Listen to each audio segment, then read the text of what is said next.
everybody, it's Miss Sara here from Georgina Public Library, back this week with another book from Stories from Around the World.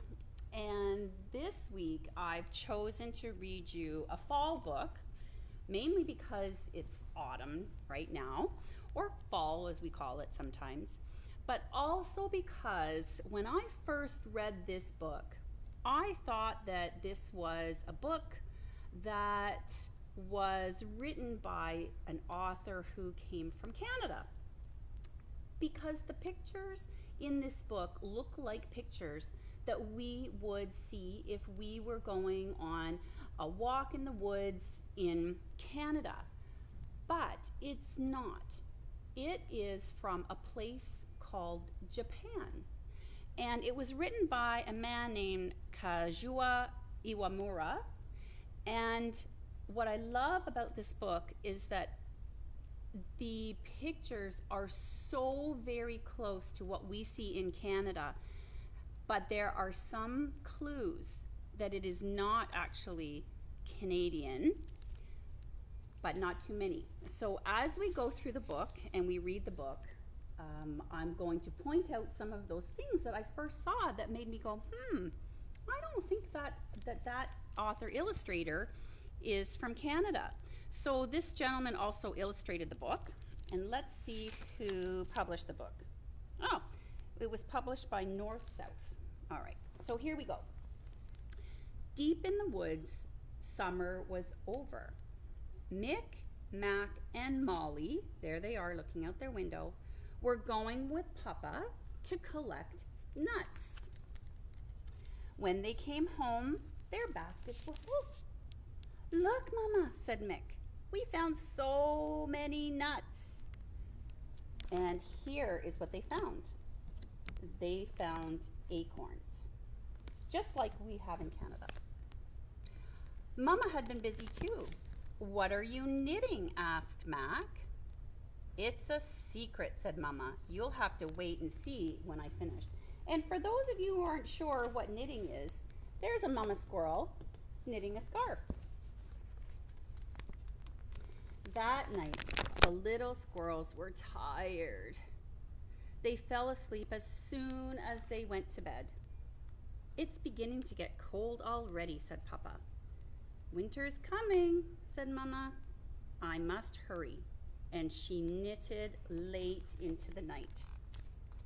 The next morning, Mama called her children. "I finished them last night," she said. "Now try on these sweaters." "Wow, look at the sweaters that Mama knitted last night." "What great red sweaters," said Mick. "Don't we look nice in the same sweaters?" said Molly.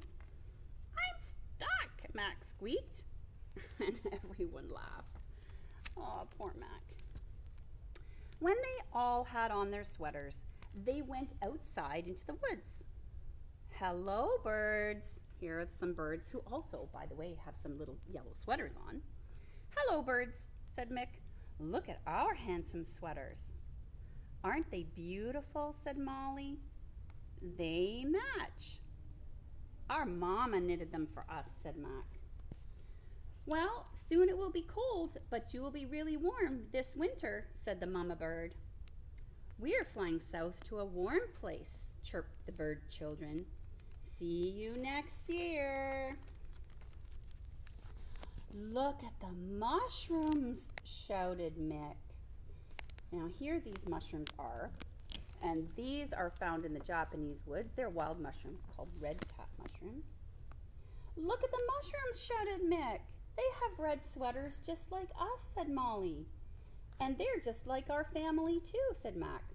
"A mama and a papa and 3 children. Isn't that sweet?" "I found some berries," cried Mac. "Really red berries." "The last time we were here, they were green, weren't they?" asked Mick. "Winter is coming, so they changed their clothes, just like us. And now they're as red as our sweaters," shouted Mick. And here's a picture of those berries, quite similar to what we have in Canada. Even the leaves are red, said Molly. Does everything change color because cold winter is coming, said Mick. That's it, said Mac. Everything turns red, just like us in our sweaters.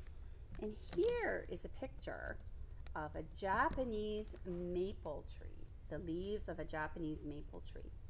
And in Japan, just like here in Canada, people go looking at fall leaves, and they have a word for it, and I'm not sure if I'm pronouncing it right, but it's something like momjigari, and it means hunting for red leaves.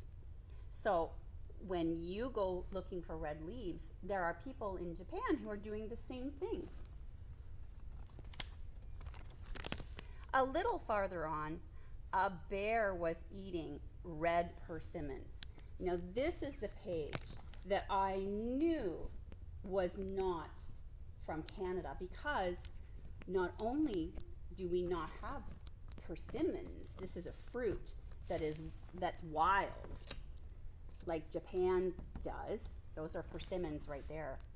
But the bear also looks different. Does it not look different? Now this is a grizzly bear from Canada.